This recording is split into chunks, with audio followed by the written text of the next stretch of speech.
Hai guys, selamat datang di YouTube channel Naksir Sneakers. Kali ini kita bakal unboxing Nike Airship PE, dimana ini jadi salah satu sepatu yang bersejarah banget menurut gua buat Nike. Dan sebenarnya ada salah satu kebohongan yang perlu kita kulik juga di review kali ini, yang menurut gua tuh bagus banget buat kalian para pencinta Jordan fans untuk kalian ketahui. Yang pertama, sebelum kita bahas ke sepatunya, kita ke boxnya dulu. Boxnya tuh full black seperti ini dengan ada glossy-glossy-nya. Menurut gue sih kelihatan mewah banget dan sebenarnya cukup identik sama box dari sepatu Jordan 1. Cuma di bagian sininya, di sini ada tulisan, oh bukan yang ini sih, yang ini. Di sini ada tulisan Nike Airship PE 1984, dimana PE itu artinya Player Edition, guys. Sepatunya menurut gue sih keren banget, dan di sini kalian bakal dapat ini buku, jadi kelihatan lumayan eksklusif untuk perilisan kali ini yang menunjukkan tentang teknologi apa aja sih yang ada di sepatu ini. Keren banget. Dan juga sepatunya menurut gue ini cocok banget kalau misalnya mau dipakai di photoshoot yang ala-ala yearbook yang lagi ngetrend tuh kemarin. Jadi yang backgroundnya belakangnya biru, backgroundnya putih. Ini asik banget sih. Secara sepatunya ternyata merupakan rilisan yang klasik banget, dimana ini rilis pertama kali tahun 84 atau di tahun 85-an. Dan buat kalian yang belum tahu, sebenarnya sepatu Nike Airship ini adalah sepatu yang pertama kali digunakan oleh Michael Jordan. Bukan Jordan 1 yang sebenarnya tuh udah ikonik banget, tapi seharusnya yang jadi ikonik tuh sepatu ini nih. Yang ke-band di pertandingan NBA itu juga sebenarnya adalah Nike Airship dengan warna black and red. Dan ternyata Nike selama ini tuh mempromosikan sepatu yang ke-band, sepatu yang digunakan oleh Jordan pertama kali adalah sepatu Nike Air Jordan 1 yang seharusnya sepatu ini, guys. Sepatu ini tuh dari beberapa tahun ke belakang gak pernah dirilis sama Nike. Sampai kemarin tuh ada YouTuber yang bikin petisi buat Nike untuk ngerilis sepatu ini. Banyak banget yang tanda tangan, banyak banget yang setuju. Makanya di beberapa tahun ke belakang, akhirnya Nike baru ngerilis sepatu ini secara pack. Bahkan sepatunya itu dirilis dengan quantity yang bener-bener limited, guys. Dan gue sebagai fans Jordan, akhirnya gue happy bisa ngedapetin sepatu ini dengan harga retail juga di Indonesia. Kapan lagi sih sepatu kayak gini gak terlalu banyak peminatnya? Gue kaget bahkan. Secara menurut gue sepatu ini tuh looks-nya cakep banget, materialnya juga asik. Ini pakai bahan leather, terus di bagian belakang ada suede-nya yang warna biru. Ini kelihatan looks-nya tuh kalem banget, dan menurut gue bakal cocok dipaduin buat kalian yang seneng dengan outfit-outfit yang berbau vintage, guys. Di bagian depannya di sini ada material yang independen. Jadi kalau kalian tarik talinya dengan kencang, material ini tuh seharusnya berfungsi untuk menjadi lateral support di sepatu ini. Secara memang build-nya klasik, jadi ya teknologinya juga kelihatan tradisional banget.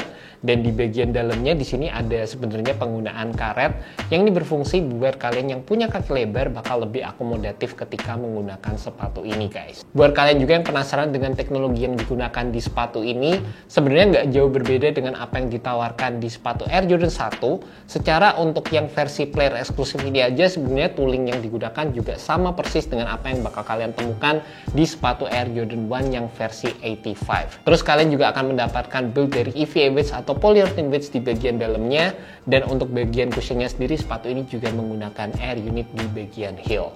Sebenarnya yang cukup menarik juga yang menurut gue worth it banget untuk perilisan kali ini, kalau kalian copot insole-nya, kalian bakal ngedapetin insole PU yang itu tebel banget, dan sebenarnya lumayan jarang ditemukan di sepatu-sepatu zaman sekarang. Ada boardless-nya juga di bagian dalam, dimana ini jadi salah satu fitur torsional support yang klasik di sepatunya Jordan. Dan menurut gue sih secara keseluruhan ya, ini sih yang menambahkan kenyamanan banget, dan butuh break in time juga semisal kalian menggunakan sepatu ini. Secara kenyamanan juga menurut gue sepatu ini sih lebih nyaman dibandingkan dengan Jordan 1 yang akhir-akhir ini sering dirilis di beberapa retail store Indonesia. Selain itu menurut gue sih sepatu ini kelihatan cakep banget ya, guys, waktu dipakai. Simple tapi bener-bener kelihatan catchy aja, terutama juga mungkin buat kalian yang udah bosen sama sepatu Jordan 1, pengen sesuatu yang beda gitu. Jadi kan Jordan 1 di beberapa tahun ke belakang itu kan udah marak banget, banyak banget yang pakai. Kalau kalian pakai sepatu ini, gue jamin ini bakal kelihatan beda. Siluetnya emang lumayan identik sama Jordan 1, tapi pasti bakal banyak banget orang yang tanya, kok mirip sama Jordan 1 tapi bukan Jordan 1 gitu. Detail-detail yang cukup menarik dari sepatu ini kalian bisa ngelihat dari sisi penggunaan suede-nya. Ini sekali lagi menurut gue sih bagus.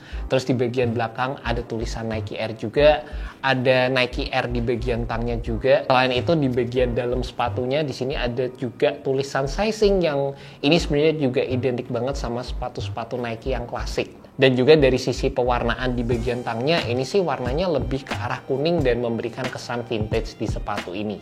Sebenarnya menurut gua kalau misalnya foam di bagian dalamnya itu dikasih warna biru, kayaknya bakal lebih ngeblend sih secara keseluruhan sama sepatu ini.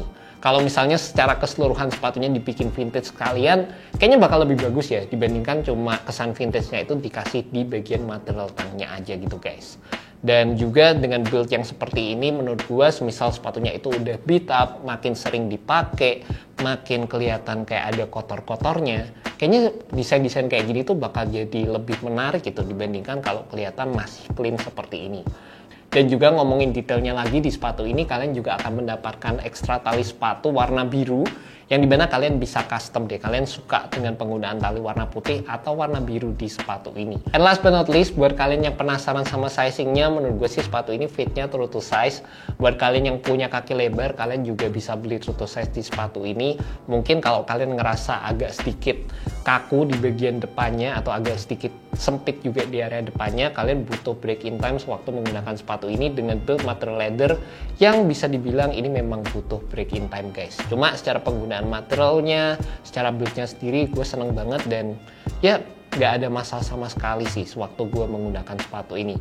Paling-paling yang gue kalau bisa agak kritisi dikit ya, agak melengkung gitu di depannya. Kayaknya bagus kalau agak turun gini loh. Iya, kayak lebih cakep dikit gitu, kayak lebih rapi gitu. Ini agak naik gitu. Mungkin kalau abis sering dipakai bakal oke lah. Ini Jordan gue yang gitu semua ya? Ada yang enggak, ada yang enggak. Iya, ini kayak kelihatan banget sih. Ya, secara keseluruhan mungkin itu aja yang bakal gue bahas di video Nike Airship. Menurut gue sih ini bakal jadi salah satu sepatu yang keren banget buat dimiliki buat kalian yang pengen kelihatan beda. Dan di video kali ini gue juga ngebahas salah satu histori yang cukup menarik, di mana ini merupakan sepatu yang seharusnya jadi Jordan 1 yang ke-ban gitulah guys. Dan gimana pendapat kalian mengenai sepatu ini? Kalian bisa tulis aja di kolom komentar bagian bawah. And thank you buat kalian yang udah nonton video kali ini juga. Semoga video ini bisa membantu kalian dalam menemukan sepatu yang cocok untuk kalian. Alright, peace.